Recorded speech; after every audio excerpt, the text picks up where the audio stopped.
Favoriser l'intégration des diplômés monégasques dans le tissu économique de la principauté, c'est la mission de la commission d'insertion des diplômés. Le rôle de cette commission n'a jamais été aussi important qu'aujourd'hui. Comment poursuit-elle ses missions? Comment garder le lien avec les diplômés et les soutenir dans leur démarche de stage par exemple ou de demande en alternance? C'est ce que nous avons voulu savoir ce soir. Bonsoir Muriel Bubio. Bonsoir Émilie. Comment parvenez-vous à maintenir vos missions pendant cette période si particulière?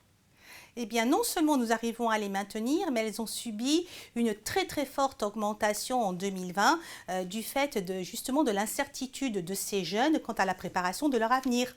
Et comment vous les épaulez alors? Est-ce qu'ils sont inquiets? Et c'est ça le souci, ils sont particulièrement inquiets, ils se posent des questions sur la nature des parcours qu'ils sont en train de suivre, est-ce qu'ils vont pouvoir trouver de l'emploi, mais la très grande majorité des inquiétudes concernent les stages et l'alternance. Vous avez également pour vocation d'orienter les futurs bacheliers dans leur choix. Comment envisagent-ils leur avenir de leur côté? Alors, les jeunes bacheliers s'inquiètent à l'heure actuelle beaucoup plus des process, j'allais dire, liés au post-bac, quelle école ils vont pouvoir choisir. Ils vont passer le nouveau bac. Et du coup, nous, notre rôle au niveau de la commission d'insertion des diplômés est de faire en sorte qu'ils fassent les bons choix par rapport au secteur porteur d'emploi en principauté. Alors, quels sont les secteurs porteurs d'emploi en principauté? Alors traditionnellement, nous avons la finance, l'enseignement, la police également qui recrute beaucoup, l'administration qui est également un très gros employeur avec un panel de métiers extrêmement vaste, les secteurs médical, pharmacie, paramédical, les métiers du social. Le secteur du yachting aussi est très actif. Par contre, un secteur qui a beaucoup subi de contre-coup de cette crise sanitaire, c'est tout ce qui est lié à l'hôtellerie, au tourisme, à l'événementiel et qui donc a frappé de plein fouet ces lycéens du secteur, j'allais dire, de l'hôtellerie, mais également les diplômés d'écoles de management hôtelier, qu'ils soient de grandes écoles comme l'école de Lausanne ou d'autres écoles un petit peu moins réputées.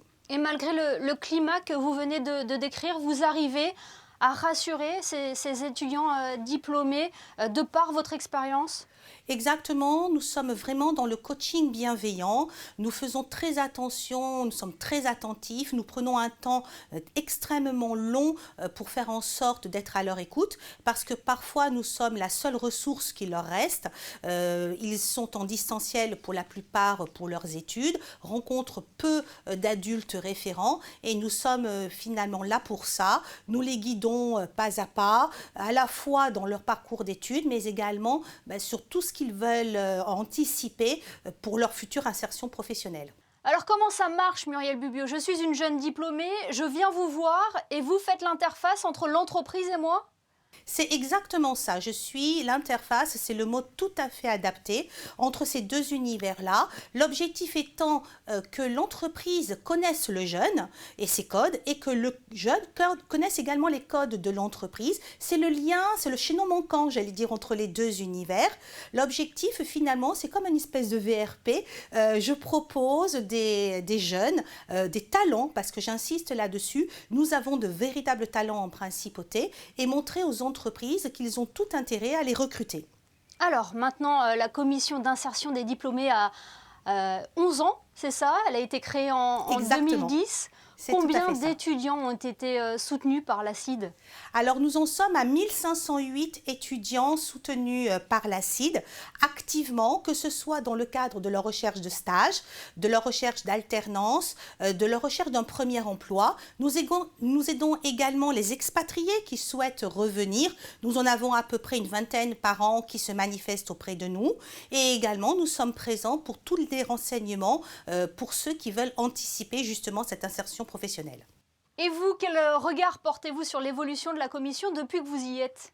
Je suis extrêmement enthousiaste d'un côté parce qu'elle est devenue, j'allais dire, incontournable. Et puis en même temps, avec les chiffres que nous avons eus en 2020, cette augmentation énorme, nous sommes à plus de 40% de jeunes suivis sur cette année-là.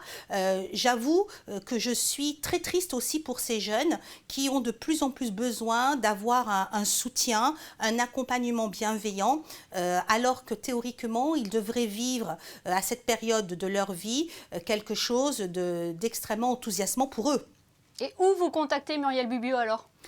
Mail, WhatsApp, les réseaux sociaux, LinkedIn, Instagram, Facebook, Twitter, la ligne téléphonique classique bien évidemment.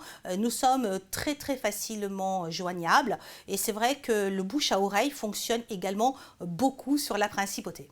Merci beaucoup d'avoir fait le point avec nous ce soir sur Monaco Info, Muriel Bubio. Merci Émilie.